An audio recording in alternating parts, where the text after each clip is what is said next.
old, living on his own. He was old, like to me, wildly old, maybe 50.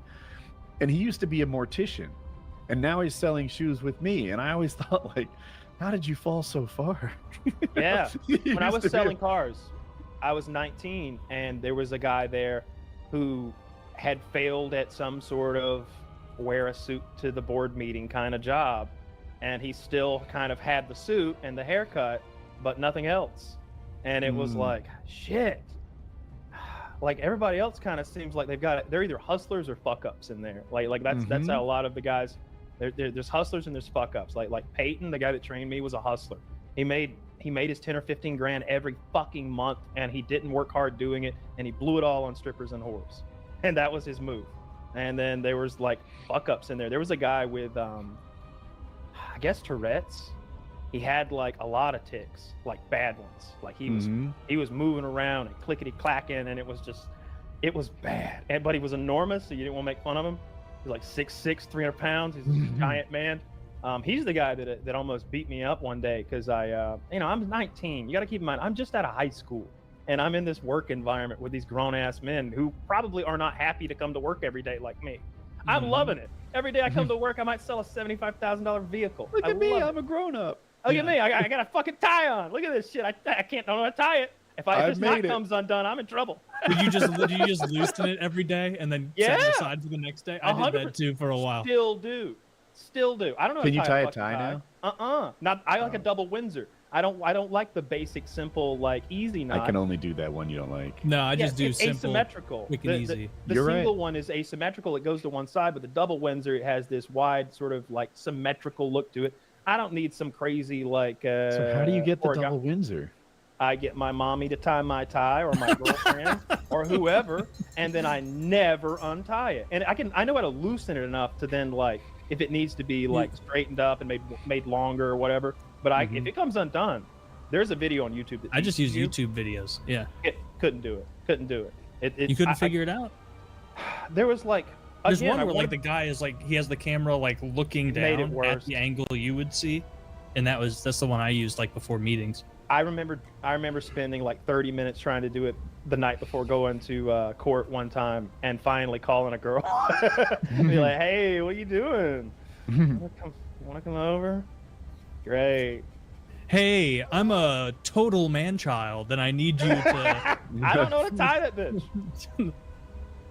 I do like a reverse Uno on Kyle. Like, hey, I was just thinking about you. You want to come over? And you get there, and there's like an IKEA nightstand to be assembled. You owe me, bitch. the sink is leaking violently. Right? Get on that.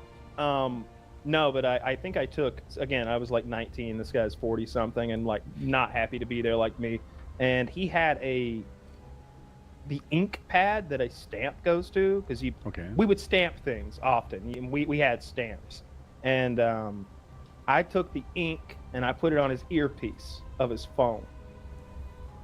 That's pretty funny. And then I called him through the internal line from like 15 feet away.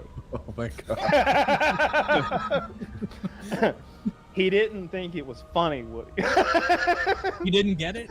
The joke was lost on him entirely. Oh. He grown man yelled at me. That was your initial rainfly situation, wasn't it? Dude, that was not.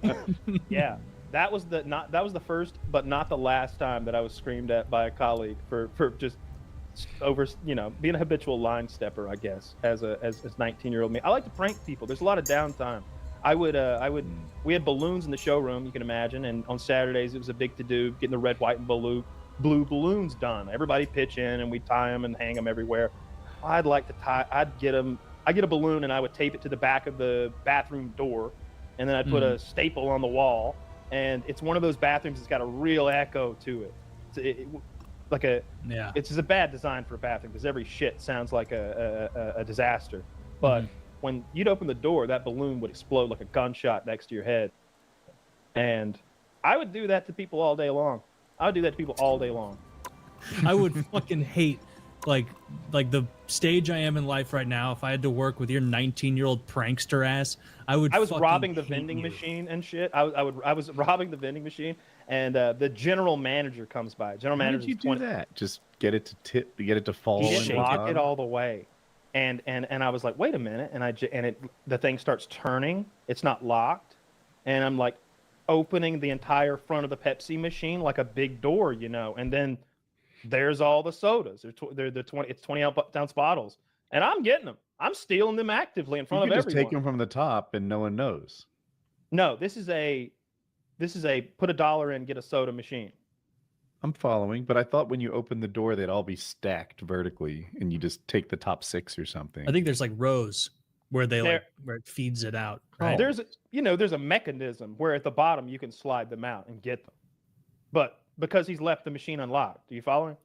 Yeah, I think I'm not picturing it right, but I can follow. You've seen a soda machine outside of a establishment. You know, you put money in a soda machine and get a soda out. It's one of those machines. He's left it unlocked. I've opened it completely, and I'm robbing it of its contents.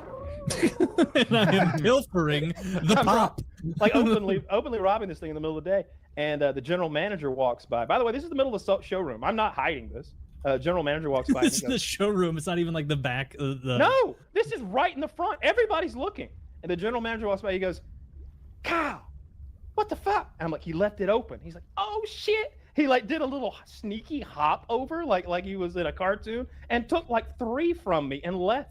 Didn't give a fuck. Didn't give a fuck. That guy was great. That guy was definitely a criminal, like outside of the car. So were you? Well, I was stealing all that soda. 19-year-old me, I needed my caffeine. I had to put a good day's work in. You had to get amped up.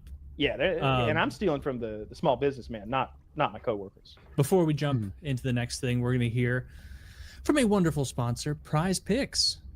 This episode of PKA is brought to you by Prize Picks. What is Prize? Start with the lock and load, but then branch out from there. If you're going for the protein powder, the vanilla and the cookies and cream are the two. But actually, I like all of them except the peanut butter, and that's not because the peanut butter's bad. It's because I have like the same artificial flavored peanut butter. There's something about it where it's like an uncanny valley of peanut butter where I'm like, this isn't the flavor I was expecting, so I don't like it as much. PB2, like a Nutty Buddy bar. I tried PB2 for a while and it had the same problem. Yeah, I didn't like it. Yeah, not good. Like artificial banana flavor. That's a much more extreme example, but like that's why? disgusting. You know why that tastes that way? I feel like you've told me it's because that's what bananas used to taste like. Because that is what bananas used to taste like before they all went extinct. Thank God they did. Terrible. And we started selling it, and we started eating these bananas we got today that are like some cousin of the OG banana. Well, what we have today are the good bananas. Literally. You know what else is a really good fruit invention? Are those mandarin oranges that you can just rip, get a whole 1-piece peel, and then you just have a delicious sweet snack. There's no way those just appeared out in nature. We had to have scientists being like, make it easier to peel, make it even tastier, easier to peel. I'm a clementine guy, but I'm not sure I've tried mandarin oranges. And their sticky fingers aren't worth pretty similar. Sticky fingers. What do you mean? You just peel it? The only thing that happens is you get like this happens more with like regular oranges. You eat it with your hands. You know those you get like orange under your fingernails when you peel an orange. You're eating an orange with a knife? Yeah, I use a knife and fork. That's How do you insane. eat it? With your hands? You just rip it open. Nobody does that. Yes, they do. That's the way our orangutan and simian forefathers did it, and it's good enough for me. You're still eating oranges? They didn't even peel it. They just bit right in. They didn't mind that. You don't use a fork at all on your oranges? No forks. No. I know Woody's joking, but I wouldn't put it past. I wouldn't put it past Kyle to do this. You just clawed it like a barbarian. That's how you get it open. No. How do you wipe your ass? You just like scoot along the floor or something? I stand in front of a fan. And I just let it dry, and then I peel it off like everyone else. Like dehydrated, like when you dehydrate the fruit leather. Yeah, dry enough, you can just twerk and it falls off on its own. Trust me. Oh, that sounds horrific. Yeah. No, I don't like oranges enough to like peel them. Like I would have to be. I think they're a top tier fruit. I would have to be on a desert island or something. You know who else is a top tier fruit? Elton John. Yeah, my favorite gay. Is he your favorite gay? He's my favorite gay. Love Elton John. Oh, he's great. Sir Ian McKellen, my favorite gay. he's I up was there. gonna say George love Michael album. just because of the 2 songs. I'm still standing. Yeah, I'm I still like standing. That's my Faith favorite. and That's a- another Yeah, no. one. Yeah. Yeah, Elton John, top tier gay. Sir Ian McKellen, top tier gay. If it like came out that like Wayne Gretzky was gay or something, yeah, I'd have to switch my top. No, gay. he's MAGA. He's not gay. The great Well, ones.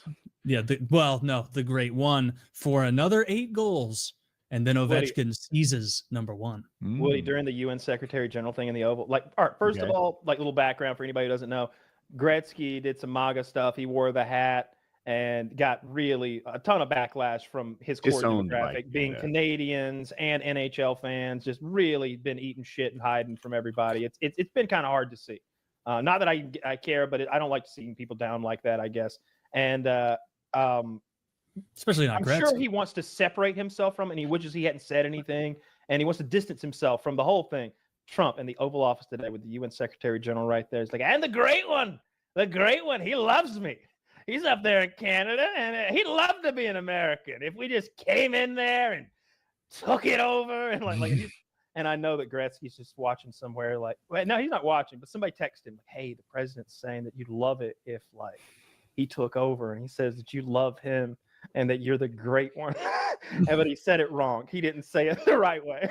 He said you're like the greatest great one or something. He fumbles over. Oh, he didn't get it right. Disrespectful. He never heard that phrase before. It's just like when he sat into the Tesla and he goes, "It's computers everywhere." He clearly never been in one before.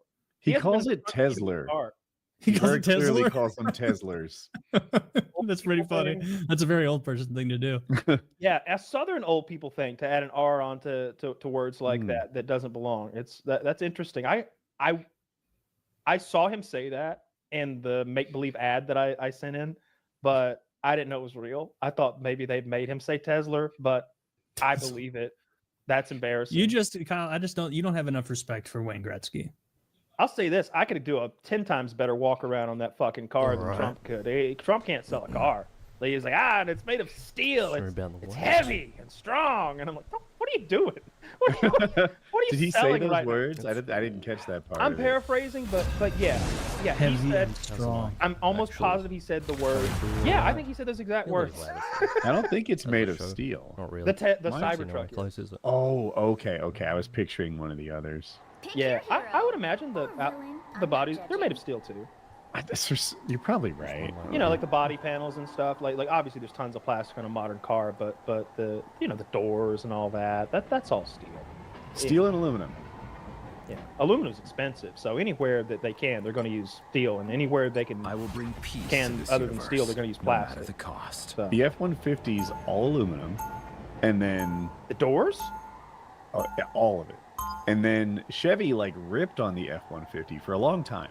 And most of their digging had to do with the bed.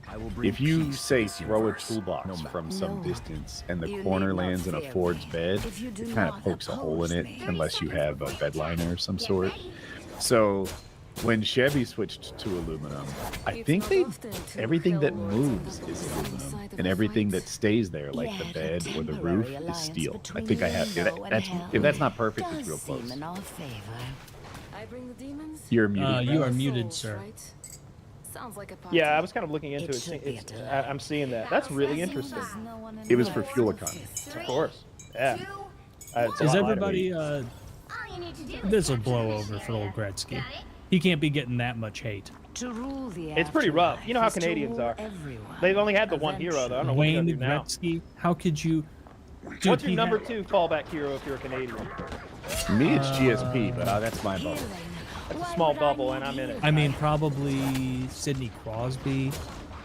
Harley. Maybe. You know Harley? You ever seen the movie Tusk? You know Harley's Harley's a great guy.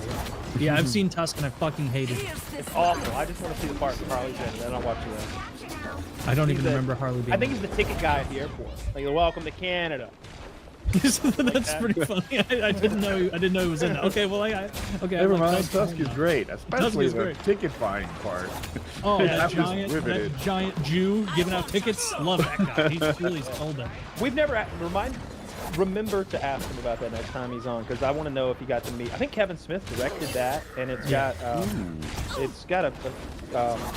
I can't think of the main actor. It's escaping me, but He's a big deal actor. Justin Long. Justin Long, yeah. My brother-in-law was childhood friends with Kevin on the Summer Mount.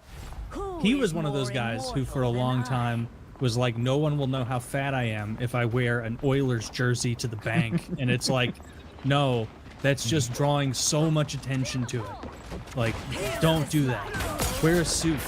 Like, fat people who aren't crazy fat, like, wear a suit all the time, and you can kind of box yourself in and look like more top-heavy and powerful than you do fat. Put an Oilers jersey, wearing an Edmonton Oilers jersey, like, pumping gas, looking like a fat idiot. He didn't have enough close friends to shut that down. Yeah, I'm okay with it. He was trying to do some kind of like 90s grunge thing with the jeans too. He had these giant jinkos. Like he really hid his body shape forever. But I just kind of respected him because when he made Clerks 1, you know he maxed his credit cards out to make that movie. Like he leveraged everything he had. He shot his shot at the moon. He burnt the boats, as they say, and he did it. And from there, it was just one thing after another. He tells a great story, you may have heard it, about being called in to look at the script for Superman Lives by Warner Brothers. Wonderful story. If you haven't heard it, let him tell it to you. Just look it up on YouTube. Hilarious shit. It gives you some idea into the inner workings of like the studio system, I guess. Even like the major studio system and the biggest of projects, how silly it can be. So I always like Kevin Smith because of that. Although like I don't know about all those movies. I think Kevin Smith, he's a highly regarded writer, and he's particularly knowledgeable about all the lore and background to comic stuff. So they asked him to look at Superman. And and it's not relevant to the story, but he's especially good at dialogue. I guess dialogue writing is a little different than the others. And they wanted him to look at the Superman script. And beyond that, I won't ruin the story. You should hear it from him. Yeah, it's really funny. Yeah. Yeah, but he's a Jersey guy, right? And like with him came like Matt Damon and Affleck and a few other like smaller like people in those movies, like what was it, Searching for Amy or something like Chasing Amy. Yeah. Chasing Amy. And then there was one in a mall. That may have been the one in the mall. I've seen a mall. Mallrats. That's it. Yeah. No, yeah, I like Kevin Smith. I like his movies. There's some commonality between them sometimes, but they've got a real like feel to them, sort of a grounded in reality kind of thing. For the most part, I think he might have done Dogma too, though. You ever see Dogma? It's got Matt Damon and Ben Affleck, Chris Rock, and Carlin's in it. Basically, Matt Damon and Ben Affleck are angels of God, and they are like killing people on Earth, going on this crazy psycho mission. And Chris Rock is the last descendant of Jesus Christ. Okay. So they've recruited him on their mission to like stop the angels from, I don't know, destroying the world or whatever. You said Carlin's a comedian? I'm almost positive he's in it. Yeah, he might play God or something. I haven't seen it in a long time. I feel like I haven't seen a Kevin Smith movie in a while. So this is I know I haven't. I know I haven't. Yeah. We played Baldur's Gate. I think we're like 50 hours into our little dual playthrough. I'm having so much fun. What percentage on it? How far in? We're halfway. We're halfway for sure. Yeah. It's fun to play with another person. I think it'll be fun to play with 4 people if they all knew what they were doing, so it would slow the game down. But I wish they were making a 4th game, but they say they're not. I think they're working on another project. That makes me sad. Although they're releasing a patch 8, which is basically a free DLC, which is cool. I like studios that do stuff like that. Everybody seems to be milking every last dollar out of the consumer, but Larian is just like, oh yeah, we're going to add some more, and it's all for free. They're not, there's not DLC. They're just adding new classes and adding a lot of stuff. Yeah. I was gonna say that's like FromSoft. They don't have a store, microtransactions, and then you're like free DLC. I'm like, oh, well, we can't hang with that. That was never promised. It was never promised that there would be any DLC. They even said there wasn't going to be DLC. There was talk about an expansion, I think, like a big expansion, and they put the kibosh or threw cold water on that for whatever reason. Everybody was very sad. The only thing I've seen that they do besides sell video games is you can buy an owl bear beanie hat on their launcher. That's the most money whoring thing they do. FromSoft under promises and over delivers, which you'd think it'd be great. For example, they said the DLC will be as big as Loom Grave. If you don't know the game, that means you can run from one side to the other in like 7 to 8 minutes. Okay. It takes an hour. And I'm like, you know, there's under promising and then there's misinforming. I don't know What game is this? It takes an hour to run across the map? Oh, they promised 7 minutes and it takes 8 hours. 1 hour. No, this is to run across the map. Like, if hypothetically you weren't playing the game, you just wanted to measure the map size, it would take an hour on your horse to get to the other side. And they said it would, you know, the size of Limgrave, it would take like 7 minutes. And I'm like, I don't even know. When you guys say there'll never be an Elden Ring follow-up, and then there is, when you say that the thing is going to be 7 minutes long to run, and it's an hour, I'm like I just don't believe anything you say. Are you disappointed that it was so much bigger, or is that like a selling point? Like, hey, look at how much more content. It sounds like you got 10 times more content. If it's actually content and not like wandering through desolate wastelands with like a nice looking tree every so often. It's a little bit desolate wasteland. I could take way too long to explain this, but there are power-ups in the game that you need to go and collect. So you find yourself like running around, then going back to the beginning and then playing to get the power-up so that you're not helpless at the mercy of these bad guys. And the first time you do it, it's like, this is amazing. Look at this. Look how incredible this is. The 20th time you do it, you're like... Is there no fast travel? You have to unlock it. So there's fast travel after you've been there. That's normal. That's how Baldur's is. That's how Skyrim is. There comes a point in Baldur's Gate where it's like, all right, now we're going to fast travel to Moonrise Tower. It's like 5 minutes walk. Boom, we're here. All right, grab that. Now we're going to fast travel to the Underdark. 10 minutes walk. Boom, we're there. And like by doing that, we can very quickly like make some shit happen. I like that in games. Like I can imagine. I would like a game mode where there was no fast travel, like an extra hardcore mode to like say you did that. Because like you grind it out every step. You didn't magically get safe travel between point A and point B at the snap of a finger. You had to grind it out and walk every step of the way. Does Baldur's Gate have a map? Yeah, there are 3 acts in each. You know, you press M and a big map, but it's black until you discover it. And, perfect. That works. So Elden Ring has a map, but the other FromSoft games, Sekiro that I'm playing now, Dark Souls 3, there's no map. They exist online, but you can't pull it up and see where you are and like make a dot on it and go to that dot. That's not part of the game. I need a map so bad. And like chat is talking to each other while I'm playing. And I need chat to tell me where to go because I'm constantly lost.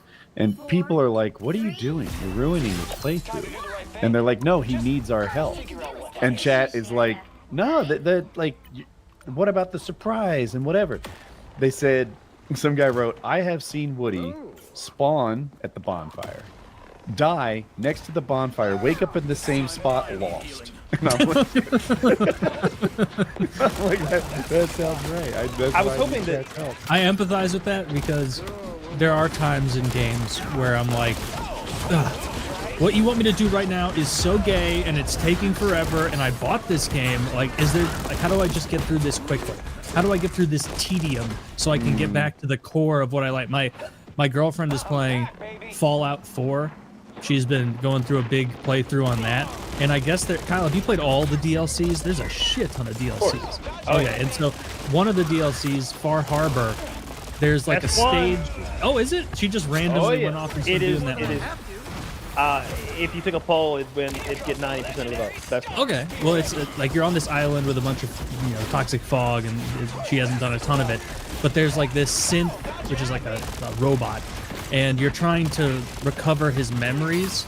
Oh. And there's a whole period where it's like, hey, you know how you've been grinding up power armor, and you've been doing this and doing that, and all these fun things, and she's finally got Gun Nut 4, and she's got the cool snipers and everything, and then it's like, forget all that.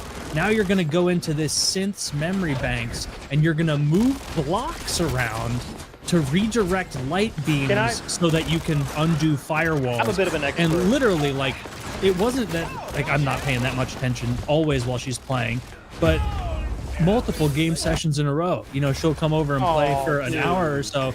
No. I mean, she's like getting bored. She's like, this is so she's still boring. doing the Dima mind puzzle. She finished the mind puzzle now, but like good. there were like she like literally fell asleep playing it, and it was like not at a time where she would normally fall asleep. She was doing so the Dima bored. mind puzzle, or just playing the game. Doing the Dima mind puzzle. She's loving the game outside of the mind puzzle because it takes out all the Fallout bits that are fun. You leave Fallout and the world, and you go into a virtual world that looks a bit like Minecraft. There are blocks, and you manipulate them with brand new mechanics that haven't been introduced or used anywhere else in any Bethesda game even ever before. I'm good at it. I can knock it out in 5 minutes. I've done it a bunch of times.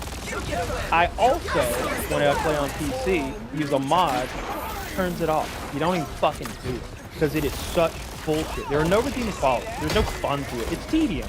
It's a puzzle inside of his brain that just moves the fucking story along. It's not even like it's awful. Everyone knows it's awful. For that, you want to like pull up a YouTube video and just do it. I kept telling her because like I would be watching like an Age of Empires tournament on my laptop next to her, and she's like, and I'm like, just watch a YouTube video. Yeah, that's exactly what it is. And she's like, no, I want to figure it out on my own.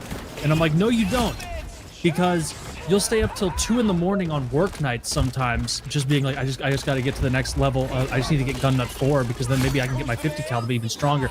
And then like you're falling asleep at 8:40 playing the Dima thing after 25 minutes. Maybe she enjoyed that, but my problem with that in particular isn't that it's hard. It's that there's no redeeming quality. It's not a big part of the game. Like by completing that puzzle, you don't like get the sword of destiny or some shit and then slay the dragon. It's just a little side thing to move the story along, and it's nothing like Fallout gameplay. It has nothing to do with ranking your character up or how you've suited your character or like the RPG elements that you're playing by. That is good. That's the worst. That is the worst of the worst in Fallout. And she was supposed to get, she was like, I want to do this and finish it so I can get this armor. I saw online that you're supposed to get a good armor. And then she gets the armor, and it's still worse than the machinist's armor. You would know better than me. The mechanist's armor. That is a bad DLC. Yeah. Oh, Far Harbor is... You were joking? It's the worst one? No, Far Harbor's a good one. The Mechanist is another DLC they had. Basically, it creates... that's where you get that goofy, like, full metal armor, and it has, like, the 2 spines on the top. I had to play that part, that, like, final boss part, where, like, he just keeps sending out robots and fighting you. I had to do that for her, because she's never really played an FPS before, and so she was getting very annoyed. I died a couple times there. Like, I played that maybe 4 or 5 months ago, and I remember dying a couple times there. It's the hard part. Is she a pretty good gamer in general, Taylor? No, like brand new to it. Like she had never, like I really just like gave her heroin because she had never played video games. I was like playing AOE or something, and I'm like, if you want to play, Skyrim or something, while I'm playing this, like we can, you can do that. And she's like, oh, I've never played Skyrim before. What is it? I'm like, oh, it's like a full open world RPG, a role-playing game, and you make a character and everything. You talk to everything. And there was like a 3-month period where all she wanted to do, she'd come over and just want to play Skyrim. She grinded 2 characters to level 80. Like she calls you at 11 at night, and then just I have recommendations. Walks past you. She had like she had a time where she was like, Taylor, I love hanging out here on weeknights, and we're spending time together and everything, but I've been like taking a 10 milligram edible and then playing Skyrim until like 3 in the morning. Like I'm going to work late. Like I can't do this anymore. And I'm like, all right. And she's like, you know what? I think I'm just gonna cut out the edible, and I'm still gonna. She's a pilot too. She can't be doing that. she's a Navy. They're cracking down on that. Yeah. Guys, Kyle's joking. She's just a surgeon. She had no experience. She had no experience in gaming at all, and then she started playing Skyrim, and she was like, "This is the most incredible thing I've ever played.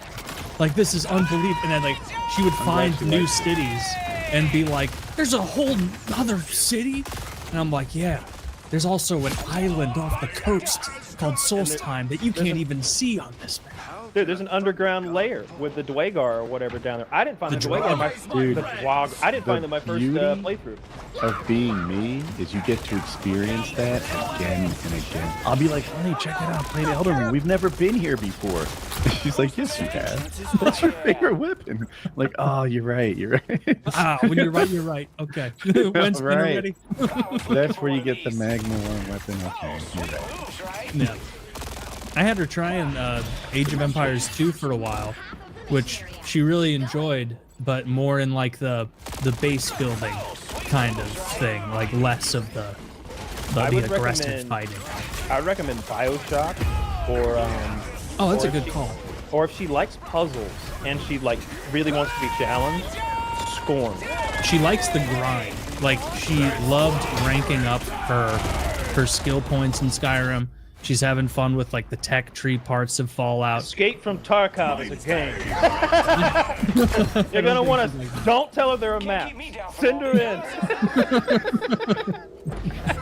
Yeah. You know what she might like? Minecraft. It's popular for girls, and you can kind of like learn to play and build it up. And it's a survival game at first, and then after a while, you're really thriving, and it's sort of a thrival game. If I were 20 years younger, I would have been all about Minecraft. I missed it. Like I wasn't in the right place at the right time for it. But I can see how kids are still addicted to it. It would be so satisfying. It looks like a different game now. Like I saw some recent stuff. It still doesn't appeal to me because it's just not my thing. But I recognize several generational leaps forward in what that gameplay looks like and just what the world looks like. And then there's varieties now. Like there's what is a collection of islands called, Taylor? An archipelago? How close did I get? Yes. Did I get it? Perfect. Okay. Yep. There's an archipelago version now where like, I was watching some guy play. I didn't really understand it completely. He's like, I need to make an iron bucket to do this. And I'm like, and? Well, no, he had to like find the recipe, like unlock iron buckets, which is very easy in normal Minecraft. Mm-hmm. Anyway. It's like a achievement-based unlock as you go type thing, as opposed to just regular Minecraft. Anyway, Minecraft's a lot different than it was 10 years ago. Yeah. And that main dude. Do you think that main guy, Notch, invented it, right? Yeah. Or do you think he regrets selling Minecraft because that was like his baby? I bet he doesn't. And I bet, see, like, with so many businesses, you start off saying, I love computers. I'm going to, help attorneys set up small networks in their offices. And then that's not your job after a while. Now your job is to manage a bunch of people that do your old job. And I, friend of the show is an electrician. Dude's not pulling wires anymore, right? The dude's running a business. That's his job now. I bet you Notch, who programmed the thing originally, became a manager, some sort of visionary, it was dealing with fucking accounts receivable all the time. It wasn't the part of the job that he loved. It's my bet. Yeah. Okay, that's fair. Yeah. I was going to say, I was going to share something, but then I realized I should keep it to myself. That is nice, isn't it? That's a good attribute in a person. I'm real good at it. You are. I'm better at it than I once was. Yes. Marginal. You are. I mean, you know nowhere to go but up. I would cut myself off at the pass. Like it'd be like, oh, yeah. I don't need to know that. I won't even ask. Oh yeah, you're a secret alcoholic, right? Yeah. Kyle, you're the only guy I've ever met whose social has 3 numbers in a row that are the same. That's so weird. That's so strange. All 2s. This guy. Yeah. The algorithm on Twitter, I don't know why. Maybe it's because I'm stopping and watching these videos too long indignantly, but I'm getting so much third world street food. I hate it. It's like it'll be like Bangladesh, and it's not even all from the same angle. Sometimes it'll be some guy from like Nigeria being like, it is disgusting what these Somalis would eat. Look at this. And they say that they can come live here, no chance to me. And like, it's just him ripping on that. And then other ones will be like, I am so proud to be Bangladeshi. We have such tasty food. And it's like a guy literally slopping out orange goo onto pieces of plastic laid on the ground, on the dirt. And he's just, like, they're eating it off of plastic. I hate third world street food. It makes me appreciate our first world street food so much better. Like, you can go to a taco truck or like a little barbecue food truck and be like, oh, I wonder what the cleanliness is like in there. And then you watch one of these videos and you're like, man, I'm fucking thankful for the food we have here. Like, there's no way those Venezuelans in that taco truck are like aggressively like using their fingers to touch all the tomatoes, because that's something that I see in Indian street food. There's no reason to touch it, and the guy's like spinning, he's stirring like salsa or soup with his hand, and he lives in India. It's I've been awful. seeing videos of guys running they're street vendors, but they're frying stuff, and they don't use a utensil. They use their bare hands in the boiling oil. Yes, I saw that guy. He was like breaking the egg yolk with his fingertips when he had a spatula. They like I don't mean they like tap the oil or they like reach in real quick and grab like a donut out. I mean they like actively like use their hand like a utensil, like waving the oil around. Like it's this one. It's this one right here. Hollywood It's right made on me my think feet. that was instant degloving. I think that he's done that. He's been doing this his whole life, and his hand is like a big callus.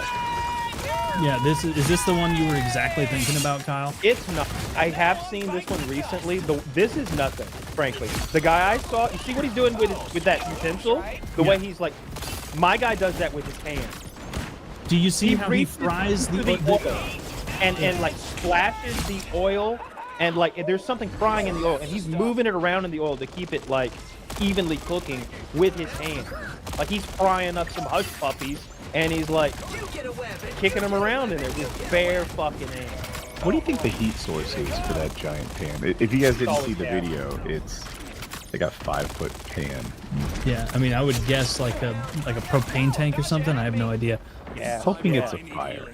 They've got like those the way that people get cooking gas around the world is really interesting. I saw in Africa they do this thing where they walk to the gas station and they have a large inflatable plastic tube, and they fill up the plastic tube with natural gas, and then they carry it home, and then they like stick a hose in it with a rubber band, and that powers the fucking oven for like days. I couldn't think of anything more dangerous. Dude, speaking like a dangerous street vendor thing, this was, I'm trying to find it, maybe it was Kenya. Yeah, Kenya. There was, oh, what the hell? I was going to break it down. Let's go. That's a banger. We're just trying all sorts of different angles here tonight, folks. You're getting this awful music if you don't know that. Yeah, we're getting a lot of very loud music. But That is Batus by Rakopo. they got the hardest hands in the East. Just burned to a crisp. I saw something else that Was that in I'm Kenya. sorry, before you go, was that India by chance? That was Pakistan, I believe, which is like I only asked because Made in of India you tomato. use toilet paper. yeah, they would disagree with tomato, but to us in the West, it's like India, Bangladesh, Pakistan, a jillion people. All, I'm like, you don't use toilet paper in India, so that's wild. But probably sterilized with that job. He's using his right hand in the oil, not his left. The left is the shit hand. I saw something real. I saw a U.S. Army. I bet if I wiped with my left hand, I wouldn't be as thorough. I'm like imagining ripping the toilet paper off there. Toilet paper? Wait, I'm sorry. you think they use toilet paper, you sweet summer child? You're right. No. I'm not You're joking. gonna do fine. Yeah, you're right. I know they don't. Okay. You'll figure it out. All right, got a bunch that time. Did you know that there's oil in what are they called? The electric transformers, Yeah. No. and that there's an issue apparently in Kenya that some ruffians are like stealing those, draining the oil, and then like making food in transformer oil and selling it to people. Like, Holy shit. try my fried chicken, and it's like, oh, this is awful and I feel sick. What's it from? And they're like, I don't know. Is that why they smoke when they burn out? It's mineral oil that you can't cook. You can't cook in It's that. just like you know how they cool. They can have like a mineral oil around like a PC parts. Like it's. I think they're cooling the transformer with it or something. You can't. Why cook won't with you that, allow though. them to cook with it, right? Why do you say Because they it's- can't do it? What kind of rule did you make up? Well, I will admit, I don't know where mineral oil comes from, but it sounds like it comes from minerals. Then that makes no sense at all to me because I think of minerals as like rocks or granules of rock. I saw somebody making oil out of like some nuts the other day, and they just sort of like grind them, and then the oil just drips out. So I don't know where mineral oil comes from, but I don't think of it as a food grade oil. I don't I quite think know it's how more- fracking works, but they also get oil from rocks. Fracking's fun. I saw Jeremy Clarkson was getting not exactly Petroleum, fracking done on his land, but he's got that farm, you know, and they Clarkson's drilled- Farm. That's a good show. Yeah. I like. they drill down into the slate, and then they, under very high pressure, they inject water to like open up the cracks in the in the stone and allow, and then in those cracks, while they're expanded by the high pressure water, they inject seaweed, and the seaweed goes in the cracks and keeps them open, at least open long enough for the water to start flowing through the cracks. And now forever, there will now be water flowing through those cracks. And they were like fixing his drainage problem on his land. And they had this ridiculous machine. It reminded me, remember the very beginning of Jurassic Park 1, when they've got that machine that does the ground radar, and it's got a shotgun shell, and it goes boom, and like into the ground. They were doing that, and sort of, it was like a mini fracking device for his farm that they were using there. I thought That's that was a. fun. Have you watched Clarkson's Farm? Not a bit. Never watched an episode of their car show, whatever that was called. Top Gear. Top Gear. And there were very good. I only like the ones where they would go on like missions. Those were very good. But the everyone who didn't like it. what I liked about Clarkson's Farm, which I think is on Amazon because I've watched it, so it's got to be on one of like Hulu or Amazon, one of those services. And I never think about like farmer, salt of the earth, like redneck people from other countries the same way, like especially with like the UK. Like I think of that country just so posh and like the way they talk and everything. Like I don't think of them that way. And so like when Jeremy Clarkson is doing his farm, he basically has this like young guy, like probably early 20s, who's like a generational farmer, like, you know, wearing the boots, doing all the stuff, assisting him with it, and hearing him like say farmer shit in a British accent is so jarring and weird, where he's like, "What, are you fucking fool then? You're gonna leave the pigs out in the middle of spring with all these edibles here? They're gonna root up your entire field, mate." And it's like, damn, I wouldn't have thought, like, he shouldn't sound like that. He should sound differently. But That's their propaganda. They did a great job of putting forward that image of themselves as the posh, aristocratic, well-spoken. And so, like, when you do a British accent, I think I heard Tom Holland or someone talking about this. They asked, no, Christian Bale, they asked him how he was so good at the American accent while Americans are often support. He's like, the American, and his accent is gross. His real accent is like a street British accent. He's like, American people think we all say it. Oh, would you bother? Tip-top, yes, sir, this and that. Like, we haven't sounded like that in hundreds of years, right? His voice is all gravelly and gross, for real. But he's the guy. They do our accent. boy, I like infinitely- playing Batman, innit? Yeah, he sounds more like Alfred should sound than what Bruce Wayne should sound in RL. But they're really good at doing our accent. Tom Holland does it so well. I mean, he's fucking Spider-Man. It's a little bit of a travesty. all Hugh right? Laurie? I didn't know he was British for 5-6 years. Yeah. He's very good at it. I wonder if the American accent is just It's easy. because they're exposed to our media you're from right. from very young, and they're not just exposed to it, like they have access, overwhelmed with it. Like, you know, it's we've seen the best BBC has to offer, like both of those shows. yeah. But they've been just inculcated, just Yeah. wrapped up in our media. We make bombs, bombs and movies. Like we're killing it. The culture war and the real war. Like those are our strong suits, I think, as a culture. Oh, I had this written down to talk about. This past weekend, I was in Kansas City with my brothers and a bunch of our friends from college. Had a big get together thing, and my my brother told me we're gonna go golfing, and so like in my little backpack, I like brought khakis and like a polo shirt. I thought it was gonna be outside, and then like I'm already at my brother's house in Kansas City, and he's like, "Oh yeah, tomorrow morning we're gonna go to Golf X or X Golf," and I'm like, "Oh okay," and it is a like golf simulator thing, exactly like. Remember that clip we watched on PKN, maybe that guy from Barstool who was doing the like trying to get the, and it was like that. Yeah, it was like that quality of golf simulator, and I'm telling you, awesome. It was so fun. It gamified the whole thing. When you drive, first of all, it was sick. Where you walk up there, you use your club to hit a button. None of that pesky bending that you see golfers have to do to put the ball on the tee or to put it somewhere.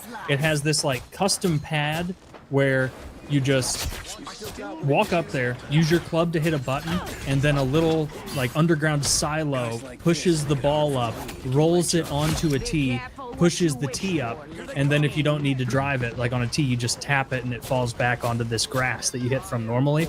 And as you hit it, it's like Dave and Buster's, like on the screen you see like the 10 yards, 20 yards, 30 yards, 40 yards, 50, like it's like ticking up the whole way, giving you cheers and jeers, and it was awesome. I felt like it was the most fun I've ever had golfing, and it made me feel like I was pretty good at it too, because I was like cranking it, and they were going, most of my drives were going like 260 yards, which for me, someone who doesn't golf ever, is solid. And like I would every once in a while I'd get like a really good shot, and we would actually, our group of four, we had 4 bays. There were like 16 of us, 4 in each, but they're all close, so we could still chit chat. And like it was fun to get all the excitement of golfing, but also gamified, and also have the little internal like self competition of being like, all right, I drove the last one 267 yards. Can I hit 270 yards on this one? Like, can I hit it further? I must have like been doing it with bad form, because I had a lot of outer left pec strain afterward. I think I was like cranking it way too hard with bad form. But you guys, I know you're not golfers. If you ever get the chance to do a golf simulator, you will have fun with it. Like, you will enjoy it after just a little bit. I know. Do either of you even know how to swing a golf club, like even vaguely correctly? Masterful. Yes. I took lessons for Okay, years. well then, if you can, even a bit, I'm not. you would good. have fun. What is it called when your follow through is too low? Like it tends to be more flat than over my shoulder. Is there a term for I that? don't know the term. I know Called that the chicken's roost.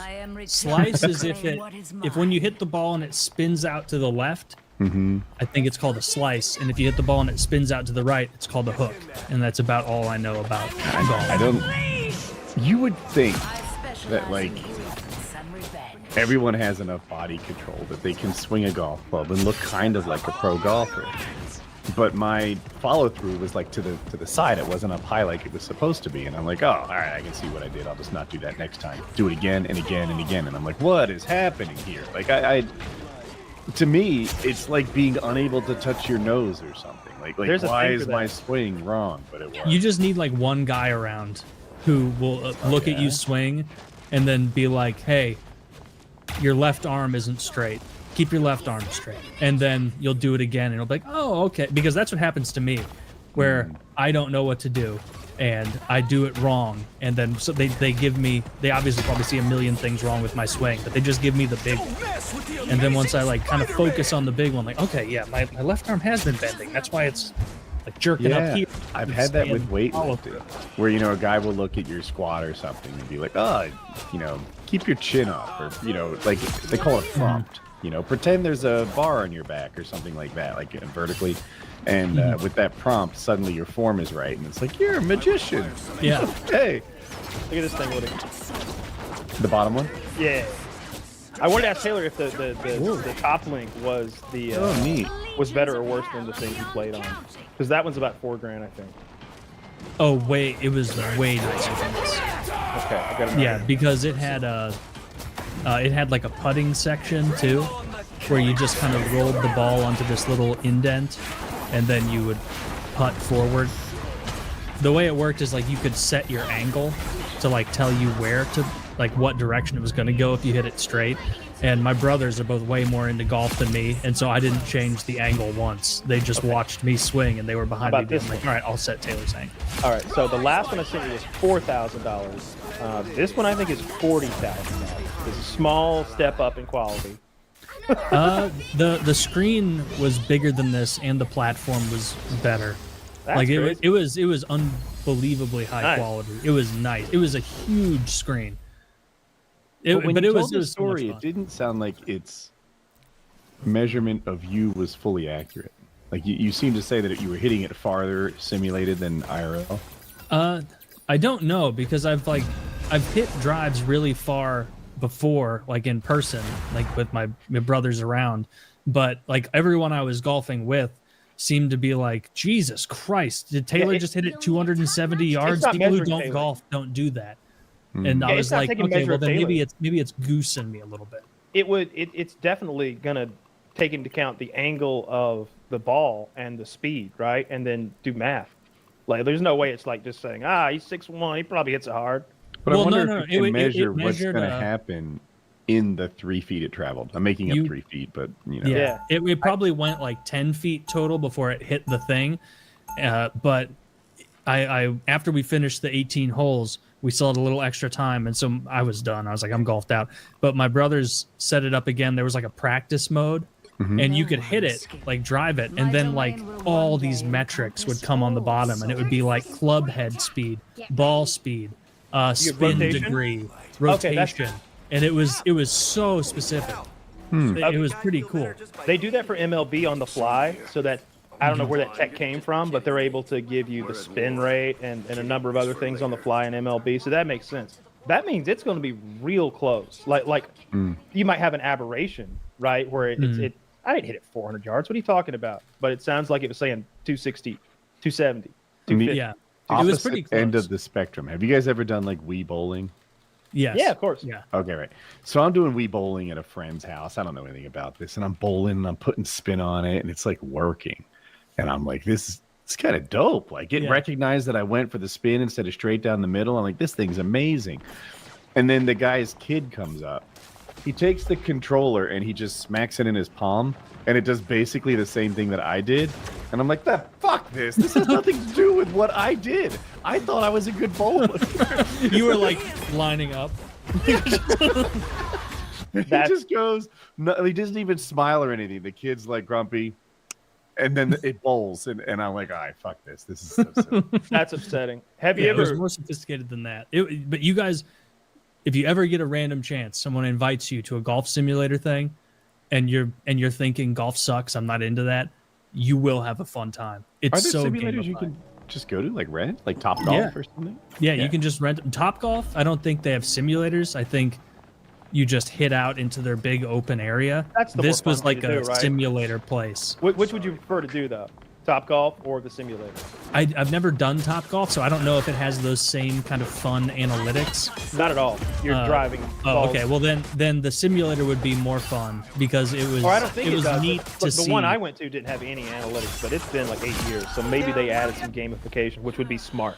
Like at Top Golf, you should have a readout near you so your buddies can drink beers behind you and be like, 320. Like, that's such a big part of what would make me buy another round of your service. Something that made me trust their measurements on like the drive distance and whatnot a little more was that like the stack ranking of people I saw golfing was what I would expect. Like my dad is an incredible golfer, and so like he was driving over 300 yards very easily. And my younger brother, the middle brother, also an excellent golfer. He was hitting over 300 a couple times.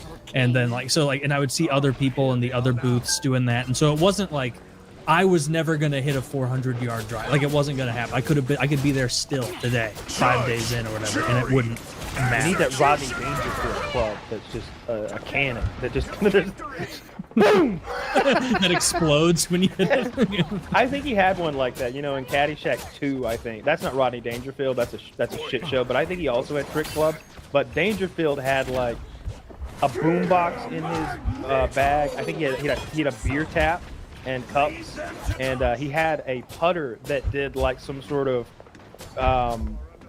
some sort of crazy shit and putted for him. It like showed him a laser of where to putt. I think he had a driver that had a shotgun in it or something. Have you They asked seen him what the kind of YouTube driver it channel? was, and he said 12 gauge maybe. Have you seen the YouTube channel Stuff Made Here? No, I Yes. haven't. He does this in real life. It's pretty cool. Like he has a wife who always like poo-poos it. It's kind of for the camera, like she puts it down. So now he like plays pranks on her, or he'll bet. He made a basketball hoop we can't miss. And what happens is you shoot it. I've seen that. It quickly observes the arc of the ball and moves the net to where it needs to be, and it goes in every time. He has an archery thing he can't miss. He made the world record for the longest baseball ever hit. He has 3 shotgun shells in the bat, and on contact, this little metal section of the bat expands and hits the ball harder than any human could. Anyway, he's got a bunch of things that he makes. He made a Did he make the axe? Maybe I haven't seen. I recently saw a YouTube short. Someone made an axe, I think, that's got a shotgun shell in it, and he swung it with very little effort, and it hit the log and just went boom, and the log explodes away from the axe. While the axe doesn't follow through because there's like an equal. It just stays where it had landed, and the log just blows away from it. It looked like something. It looked like a magical item from a video game to hit the log. He made a machine that cuts his own hair. It wasn't good, but it was a good video. Anyone can make a bad machine, though, right? Like, He really put a lot of effort into like trying to get it right, and it was bad, but it was great content. Yeah, I've been watching some YouTubers like car YouTubers lately. Mostly, there's this one guy that finds rare versions of like, I don't know, the Ford Taurus, the first Ford Taurus SHO, and I didn't know that this is a historically relevant car. I think it came out in the mid '80s, and they had to lobby the government to get them to make the headlights the way those headlights were. I think they used the fuel economy angle to make the government change their law on headlights so they could have those headlights that matched the body panels, like that were all looked like one piece. That's the RoboCop Taurus too, and they made an SHO version. They sent the engine to Japan to, I think, was it Yamaha? Maybe Yamaha. And Yamaha took those V6s that were shit and turned them into maybe single overhead trim, it makes sense. They souped them up and got like 160 horsepower out of them. From 160 to like 240 or something. Got a ton more horsepower, a ton more fuel economy, and they made a little hot rod Ford Taurus. And then I saw he did one on like a Maybach from like the early 2000s. He's like, this was a $600,000 car. I bought it for $57,000. Honey, how do you want your seat? His daughter's in the back seat, and the back passenger seat is like a massaging, adjustable magic chair that will sit any way he wants. He's like, oh, you got any homework? I'll just flip out your rosewood desk for you. Oh, you don't? Oh, let's slide that back away. How about a drink? And he opens the refrigerator, like in the handrest back there. Oh, you good? Okay. Well, let's just flip the curtains on. You like push buttons and curtains start like sliding down the side of this thing. I've been fascinated with that. Those YouTubers sell an idea that you can get one of those $500,000 cars for $50,000, but then I never hear them mention maintenance. You know, they're getting like a 15-year-old $500,000 car, and I'm wondering like, what's a timing chain cost on that bitch? like what's an oil change cost? You know, like on a $600,000. I don't know why. I know I had a Jaguar SJ12, and you had to remove the transmission to change the spark plugs, and there were 12 of them. Like things just get complicated when you get fanciful with your car design. Whether you're either trying to get cute with it or you're just being lazy with it, like Elon Musk does. I saw someone, they had one of their brake lines were leaking. You have to drop the battery to get to the brake lines. Like the whole, yeah, it's like a major overhaul to get to a leaky brake line. Yeah, of course. Yeah, you wouldn't Hopefully that gets improved through iterative refinement, right? They realize, oh, we need an access panel for this. Maybe. I don't know if they got the money for R&D these days. I don't mock Elon's money. He's doing fine. He's doing fine personally. That interview of him, and I only saw clips of it. I couldn't tell if he was about to cry or if he was just his normal, hard to read, sort of autistic self. But he looked very upset, and he had a hard time answering the questions. The one where they asked him how he does it all, like how do you run Doge and you're still a CEO? And it's like, very difficult. With great difficulty. Yeah. And he's sort of like, it's not working, is it? And he's like, we're trying to save the American people money. I was like, oh, does he mean it? I kind of think he might mean it. Shit, if he means it, I feel bad. I looked at the Tesla stock, and like, it looks like maybe I should have blown it out further, but after the election, it went like gangbusters up, and it looks like it's now only a little tiny bit above where it was after the election. It looks like a mountain. And I'm not a stock guy.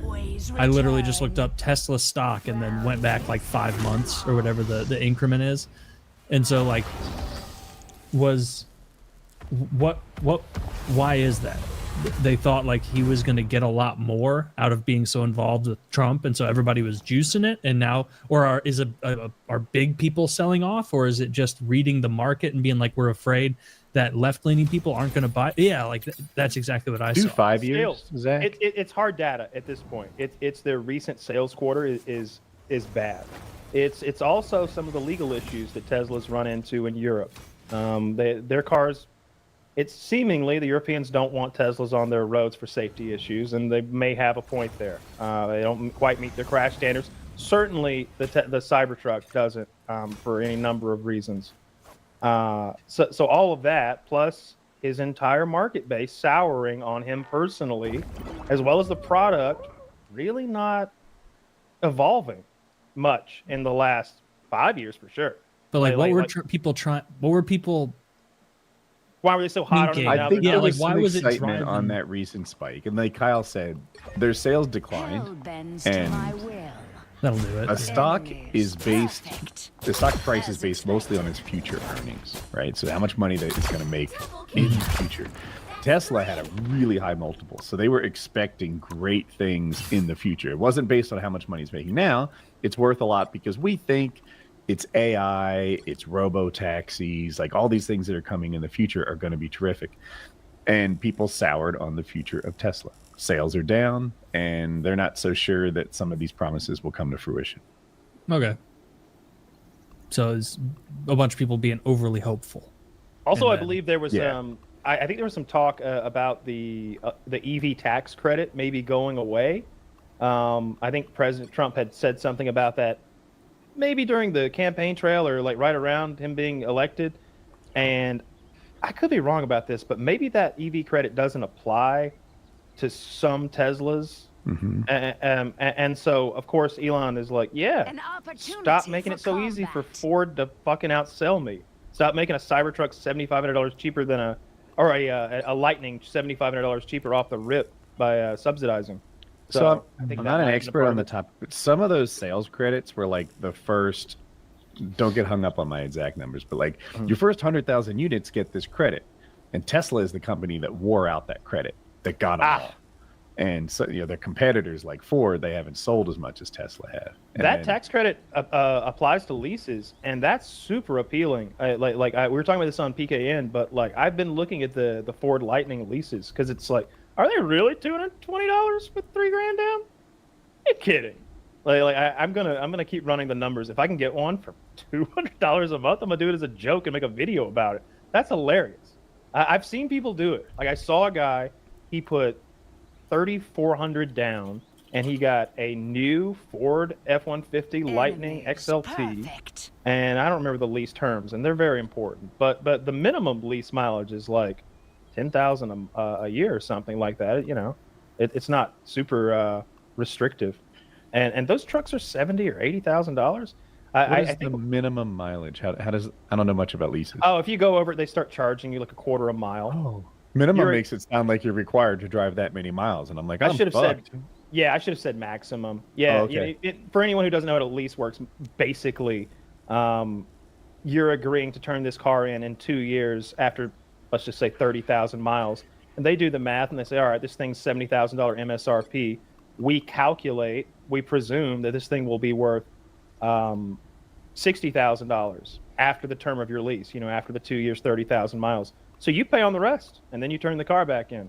But I think they're really overvaluing what they're going to be worth in a few years, because a used electronic vehicle scares the shit out of me. The idea of the batteries and just the very Especially nature of it being a virgin tech.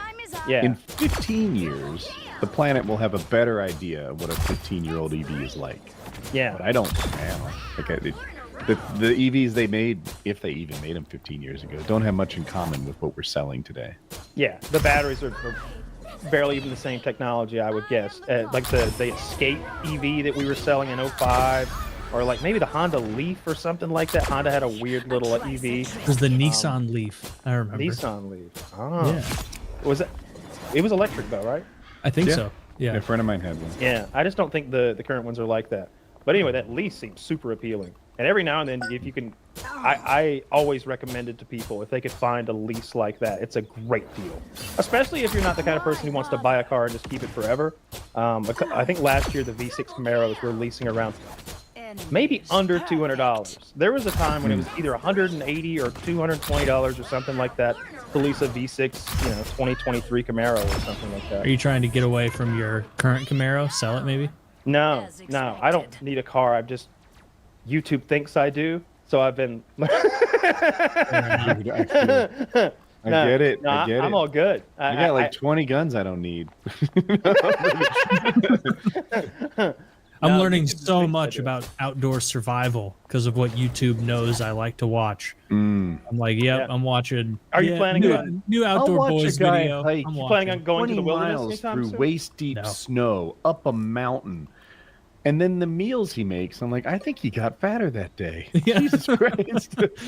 Dude, I watched the Outdoor Boys channel, and it'll be like, he's like, all right, it's 3 p.m. and we're in Alaska, which means I've got 4 minutes of sunlight. I'm going to need to chop down about 50 trees and then build my shelter. And so let's get moving. And I'm like watching the fast forward version of it, because you know how those guys do it, where like they're not going to show every tree chopping down, but they show like the ever increasing pile of chopped wood in jump cuts. And it's like late at night, I'm stoned eating popcorn, and I'm like, that looks awful. Like this looks so tiring. I'll be watching Outdoor Boys, and what's hilarious, this guy's an expert on winter survival. He is very good. He knows what he's doing.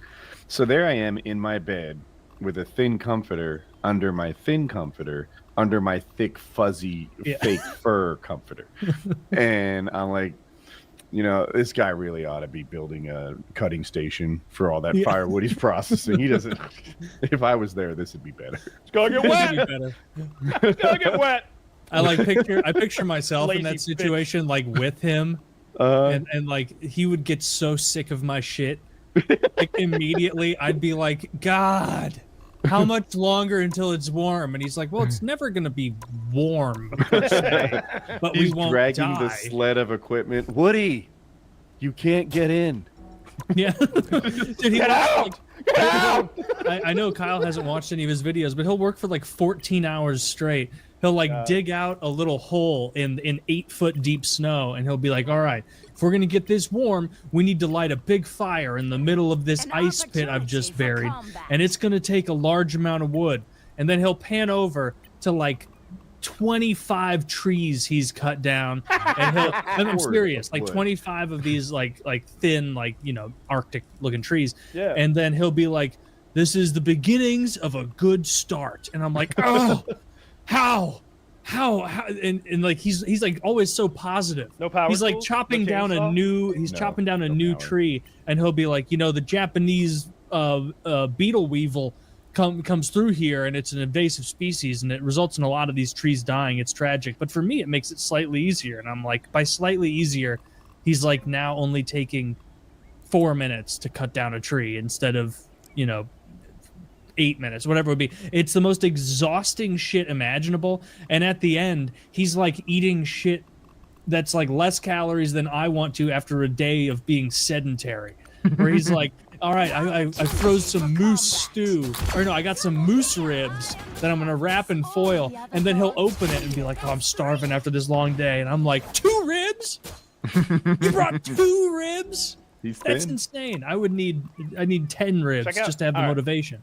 On the flip side, I learned about these guys on Reddit this week, and I was borderline inspired by their fucking survival story. So these are known as the Tonga Castaways of 1965. So these 6 kids got bored and stole a boat and decided they were going to like sail to Australia or wherever they landed. Instead, they hit rough seas, bad weather.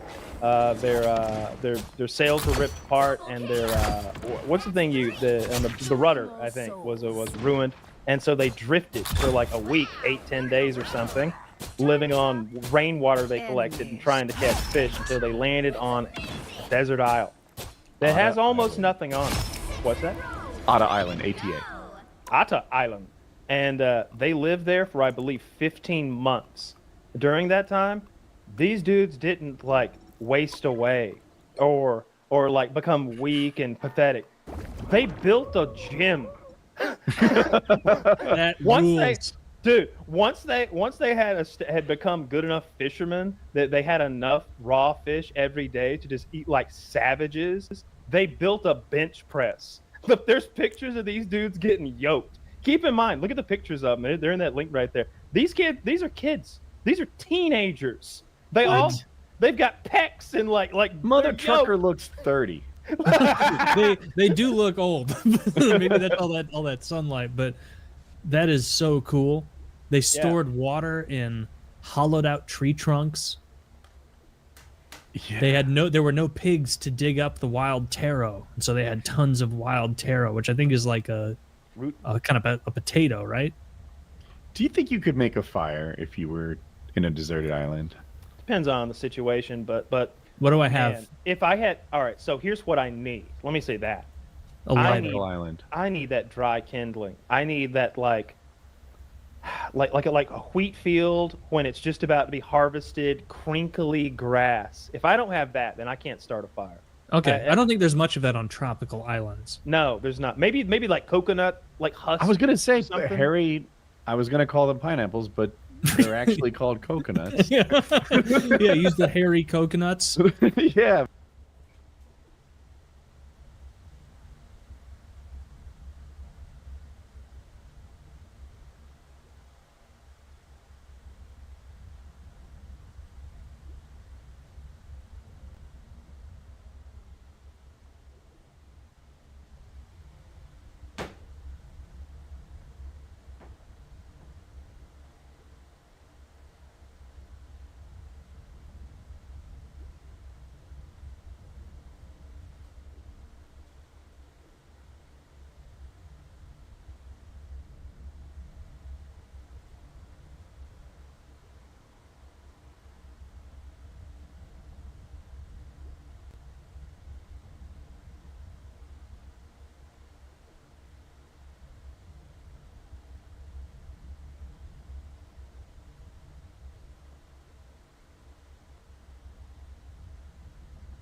15 minutes left. One. But like that could perhaps be really good tiddling. I would use my own hair, maybe. I think that appeals to me. Like I think maybe I don't care what it smells like. It's not our biggest problem.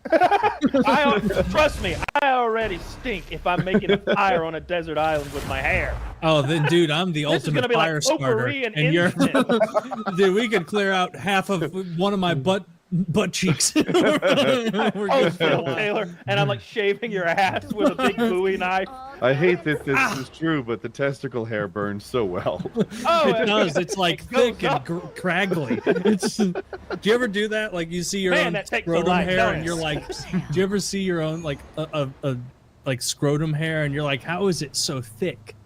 No. Like it's like a thick. No, it's thicker than my head hair. Bro, that's insane.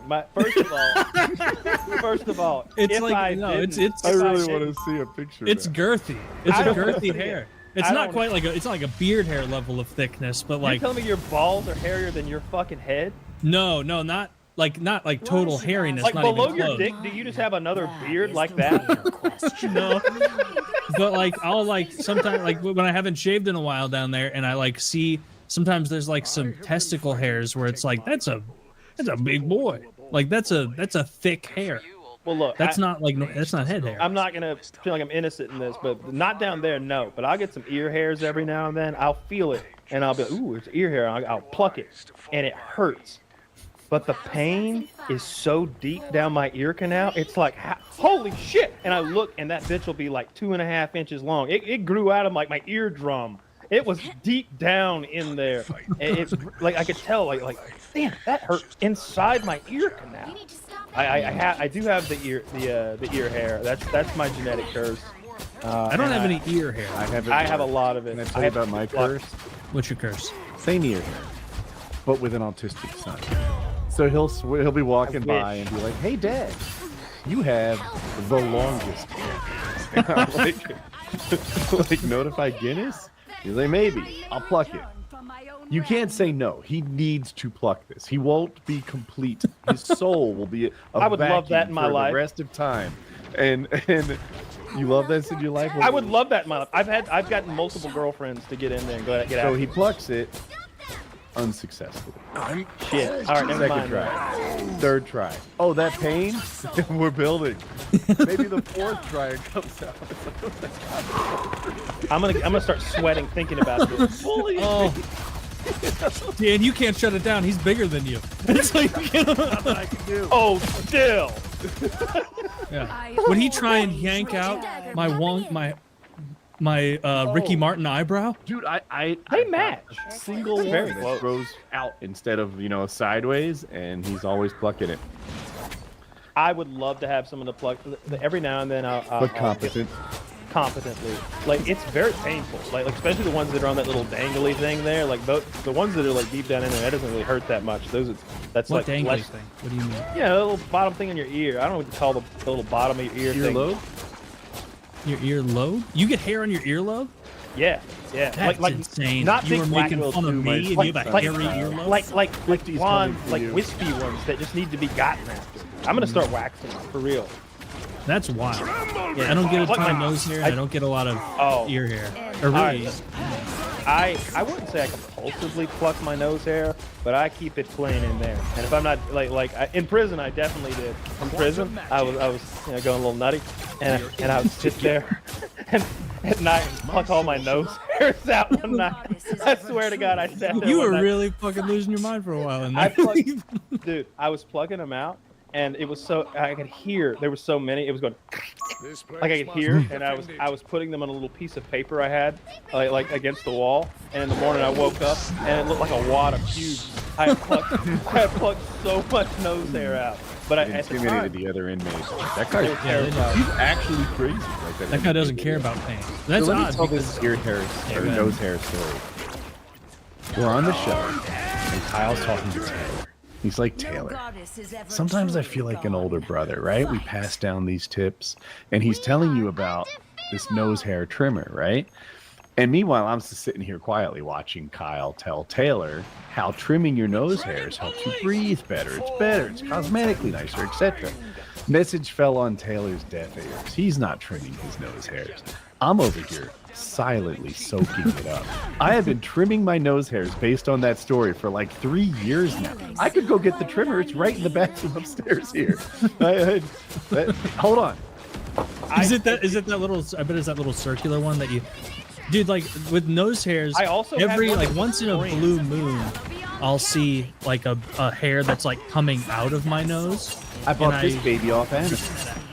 Oh, you hear that? That's exactly what I imagine. Yeah. There's another device for plucking them, and if you can imagine, it's like this: like 2 fingers go on it, and then your thumb goes underneath, and when you squeeze together, there's a spring that gets stretched. And you know when you stretch a spring, the coils come apart from one another. Well, you stick it in your nose, and then you press it, and the spring comes apart. And then when you release the spring, all those coils pinch every hair, and so you can yank out these huge tufts of hair at once. I have a lot of them. I genuinely believe you could breathe better, and it's like cleaning the air filter on a car, or having a cold air intake or something on a car. It's like more air coming in. It's like this, but for masochists. Yeah, that's brutal. Every once in a while, I'll see like once in a blue moon, I'll see like a hair, like looking in the mirror, and it's like, that's like a hair starting to get to like the entrance of my nose, and it's a big one. And I'll just like use my fingers and rip that one out, and then that's about it. No, I swear to God, I'm hairy most places. I have a very normal amount of arm hair. I don't have fucking like Robin Williams arms. Very normal. I don't get hairy ears or hairy nose. My back's not hairy. I joke about it, but my ass isn't even hairy. My asshole is a fucking thicket, but other than that, it's not too hairy. I guess my legs are pretty hairy, but sometimes even I'll wear, like if I wear jeans a lot, it seems like it rubs my whole calf clean of the hair. And so like I'll still have hair on the front of my legs, but in the back is like almost clipped down. My chest and belly have gotten hairier as I age, but it's not like super dark, but it's like, I don't think it's bad. Like I look at it and I'm like, it's almost shadowing my abs, like in a positive way. Like this isn't imbalance. Yeah. I feel bad for the lads out there who don't have full chest hair, because it does help for exactly that reason. Makes you look a little more masculine, and then it also shades down over the pecs. Could I get a merkin, like a full chest merkin? Nah, you either have it or you don't. Shit. There's no hair club for men.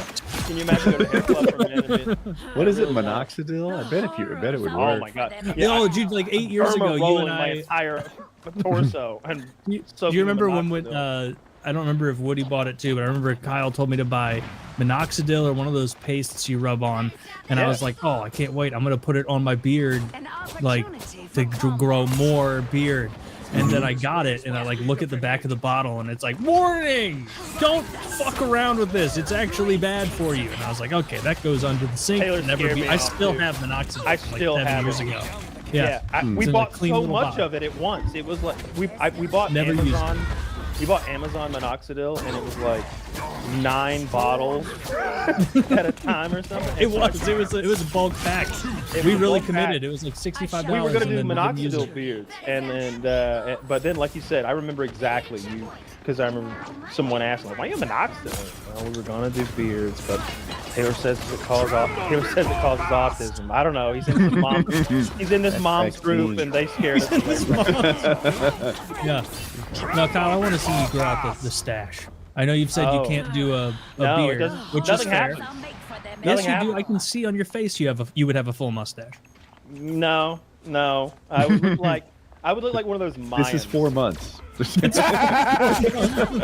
No, I would look like one of those Mayan tribal boys, or a little bit like Larry David, or not Larry David, Larry Legend, Larry Bird. Kyle, I was gonna ask, because it looks to me like you can grow a good mustache too. Is it possible that it's just not dark hair, that it comes in blonde or something? That's half of it. That's half of it. It's not that thick, and then it's not that dark at the same time. There's some gray hairs in there, and there's always been like blonde hairs in there. So it's not going to be a presentable mustache. Never going to have that Tom Selleck look. Unfortunately, I wish I'd be down. I would love to do like a beard off where we had it, but it would go nowhere. It would be very embarrassing, and I refuse to take part. Woody would win. He's got that Woody would win. stylish that stylish gray area here. I don't If have you a like stylish that. gray I used to stripe. have a pretty red beard that I thought looked pretty dope. It was like mixed brown and red, and I liked it. Now it's gray, and I'll go from 52 to 72 in a flash when I grow my beard out. No, the gray is sick. That's I like cool. it. I think you Yeah. look like the Colonel in a video game, or like the grizzled sea captain with that beard in the video, like the one who knows about. Oh, you're not. Don't go to that cove. Oh no, sir. It'll rape you. Huge cocks, Caribbean. That's why I limp. Oh, I almost forgot. All right, so forever ago, I guess I saw Elon Musk tweeted out some fake story that the new Pirates of the Caribbean was going to be a black woman playing the Johnny Depp character. Okay. And he was like, "What is this?" And it was fake. It was like made up. But they used a real black woman actor. Like they're like, "She's been cast as the Johnny Depp character. She's the new Jack Sparrow." And I guess she got death threats over it. It was a whole meltdown. I did see that. I didn't know it was fake. I didn't look at. Yeah, they were The not whole going to movie's make a. fake. They're not making a new. Yeah, pirate? exactly. They're not they're not going to make a black woman Captain Sparrow. Although that's not like crazy talk. Like you can understand why someone might. I mean, it may It doesn't not sound unbelievable. Yeah. Yeah, I mean, not- they'll not- be like, we're making a movie about Achilles, and it's like, well, why is fucking Denzel Achilles? Like this? Did you see who the new Snape is for in the Harry Potter show? No idea. Oh, I did. It's a black man. Why don't they just make it? Adam Driver. Why don't they make it Adam Driver, the most Yeah. Snape-looking, snapiest Who is motherfucker that ever Adam? Snape? Adam He's, Driver. he's Played from Star Wars? in Star Yeah, Wars. yeah. He's kind Amazing of actor. weird. Oh my body. god, this guy! I'm not a Harry Potter guy or a Star Wars guy. This not casting this guy as Snape is criminal. That's insane. He looks exactly like he has the same hair. Ah, they nailed it. See that seems like a stretch. So to me. leave that up for a second, Zach. So I know you don't know the Harry Potter story like letter by letter. So let me I know remind Snape, you yeah. a little bit how Snape fits into the character, especially in his early life. So what they will have to depict in a manner where we're sympathetic to the Potters, you will have to have a white man come in and steal this black man's white girlfriend away from him when he's a little kid and bully this black boy relentlessly with his all-white group of friends and laugh at him and hang him upside down and make fun of his, quote, greasy hair. That's how the story goes. Easy solution. Give him greasy hair. Cast everybody as black and Well, like then- it's the Wiz. Ah, just remove white people entirely from the story. Yeah, no, that seems pretty dumb. Seems like this guy Snape looks exactly like Adam Driver. They even have this. They have the exact same hair. Well, somebody clearly has shopped that hair on top of Adam Driver, which is completely unnecessary if you just use a picture